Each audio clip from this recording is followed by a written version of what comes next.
Happy St. Patrick's Day! Boy, do we have a surprise for you with this classic Irish brew. Stay tuned.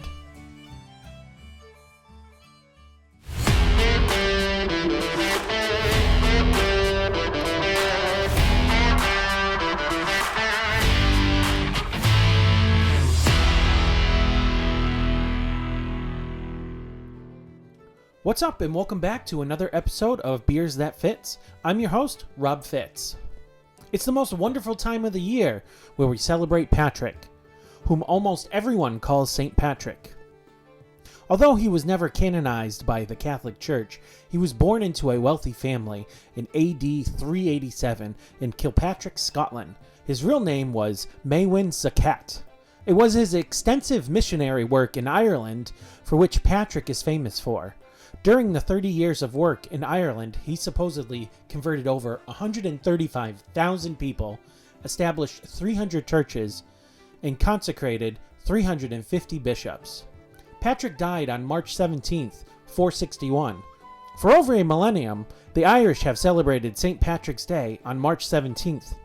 And so here we are, March 17th. Today we are going to try a classic Irish stout. If you're new to the channel and enjoy what you see here, make sure to hit that subscribe button and don't forget to tap that bell. By the looks of it, 50% of you watching are not subscribed yet. If you're Irish or you feel like you're Irish today, tap that subscribe button, and thanks for the support.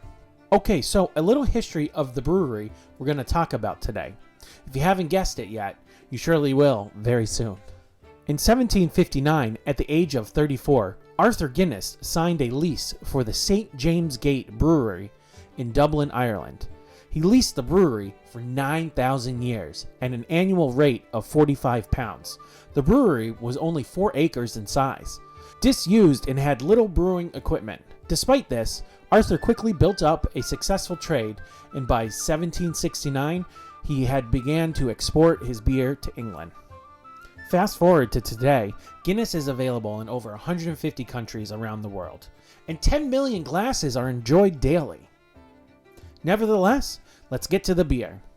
This right here is called Guinness Draught Stout. It has an ABV of 4.2% and an IBUs of 45.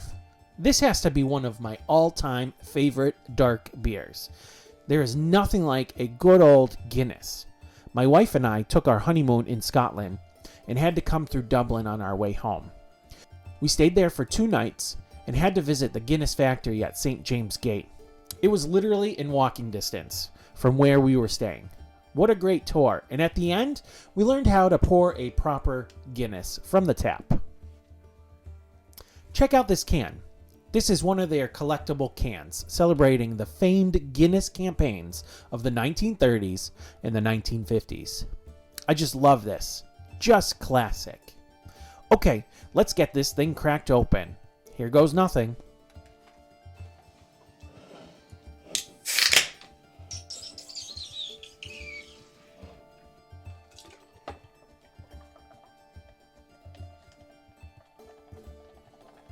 So as I'm pouring this, you can really smell the coffee-like pungency of the roasted barley coming through.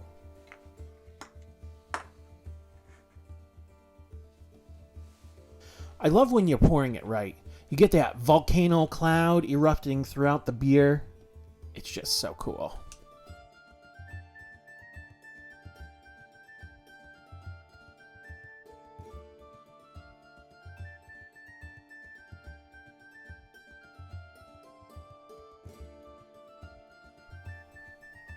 Wherever you go and whatever you do, may the luck of the Irish be there with you. Slàinte.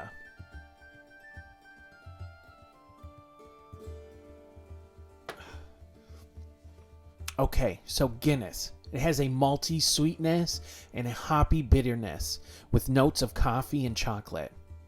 A roasted flavor also comes through, courtesy of the roasted, unmalted barley that goes into its brewing.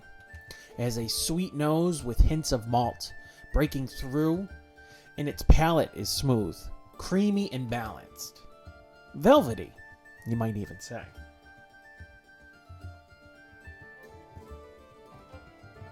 Like I said before, this is absolutely one of my favorites. There's nothing like it. Smooth and velvety Guinness. So good. Okay, so for my Untapped rating, I'll have to go with a 5.0 out of a 5.